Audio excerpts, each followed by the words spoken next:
उत्तर प्रदेश में आगामी 10 विधानसभा सीटों पर होने वाले उपचुनाव राज्य की राजनीतिक हलचल को और गर्मा देंगे। दिल्ली में बीजेपी की एक महत्वपूर्ण बैठक संपन्न हुई, जिसमें इन सीटों पर होने वाले चुनाव के लिए उम्मीदवारों के बारे में चर्चा की गई। रिपोर्ट की माने तो बीजेपी ने 10 में से 9 सीटों पर अपने उम्मीदवार उतारने का निर्णय लिया है, जबकि एक सीट मुजफ्फरनगर की मीरापुर विधानसभा सीट आरएलडी राष्ट्रवादी लोकदल के हिस्से में गई है। बीजेपी ने यह स्पष्ट किया है कि 20 अक्टूबर तक इन सीटों के लिए अपने उम्मीदवारों की घोषणा कर देगी। बैठक के दौरान ये सामने आया कि बीजेपी के सहयोगी दलों में सीटों के वितरण को लेकर कुछ असहमति थी। विशेष रूप से निषाद पार्टी के नेता संजय निषाद मंझवा सीट की मांग कर रहे थे। हालांकि बीजेपी ने इस बार सहयोगी दलों को अधिक सीटें नहीं दी हैं और आरएलडी को मीरापुर सीट छोड़ने के अलावा सभी सीटों पर खुद ही चुनाव लड़ने का फैसला किया है। संजय निषाद को मनाने की जिम्मेदारी बीजेपी के शीर्ष नेताओं को सौंपी गई है, ताकि पार्टी में किसी भी प्रकार का आंतरिक मतभेद उपचुनावों से पहले सुलझाया जा सके। इन उपचुनावों में करहल, मलिकपुर, कटहरी, कुंदरकी, गाजियाबाद, खैर, मीरापुर, फूलपुर, मंझवा, सेसामाऊ जैसी प्रमुख विधानसभा सीटें शामिल हैं। इन सीटों में से समाजवादी पार्टी सपा के पास 5 सीटें थीं, जबकि आरएलडी और निषाद पार्टी के पास एक सीट थी।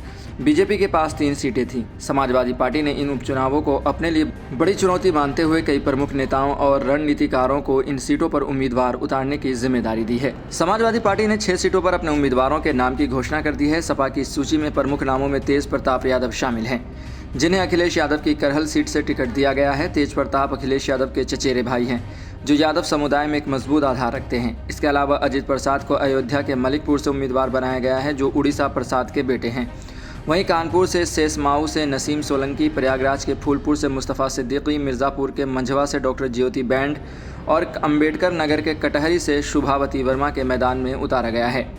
सपा की रणनीति में देखा गया है कि उसने अपने अधिकांश उम्मीदवारों को पिछड़े, दलित और मुस्लिम समुदाय से चुना है, जिससे सपा अपनी जातिगत और धार्मिक आधार को मजबूत करना चाहती है।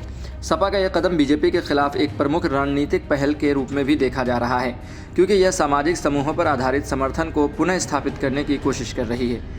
इन उपचुनावों को योगी आदित्यनाथ की अग्नि परीक्षा के रूप में भी देखा जा रहा है, क्योंकि हाल ही में लोकसभा चुनावों में समाजवादी पार्टी ने बीजेपी को कड़ी चुनौती दी थी। बीजेपी के लिए चुनाव से सीटों का सवाल नहीं है, बल्कि यह राज्य में उसकी पकड़ को बरकरार रखने और विपक्षी दलों को मात देने का भी मामला है। मुख्यमंत्री योगी आदित्यनाथ खुद इन चुनावों को लेकर गंभीर हैं, क्योंकि इन उपचुनावों का परिणाम 2024 के लोकसभा चुनावों के लिए एक बड़ा संकेतक हो सकता है। बीजेपी ने अपने पुराने प्रदर्शन को ध्यान में रखते हुए तैयारियां शुरू कर दी हैं और प्रधानमंत्री नरेंद्र मोदी की लोकप्रियता और केंद्र सरकार की नीतियों को इन चुनावों में प्रमुख मुद्दों के रूप में पेश किया जाएगा।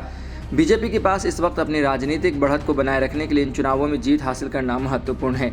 आरएलडी को मीरापुर सीट दिए जाने से यह भी स्पष्ट होता है कि बीजेपी अपने सहयोगियों को संतुष्ट करने की कोशिश कर रही है, लेकिन सहयोगियों को अधिक सीटें न देकर उसने संकेत दिया है कि यह चुनाव बीजेपी के लिए बहुत महत्वपूर्ण है और वह अपने बलबूते पर अधिक सीटें जीतने के लिए प्रतिबद्ध है।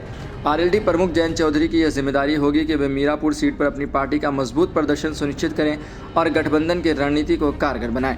संजय निषाद की मंझवा सीट की मांग को लेकर पैदा हुए विवाद से यह प्रतीत होता है कि पार्टी के भीतर सहयोगियों को संतुष्ट करना बीजेपी के लिए एक चुनौती बन सकता है। हालांकि संजय निषाद की नाराजगी को दूर करने के लिए बीजेपी नेतृत्व सक्रिय रूप से काम कर रहा है और ये देखना दिलचस्प होगा कि निषाद पार्टी को मनाने के लिए बीजेपी क्या कदम उठाती है।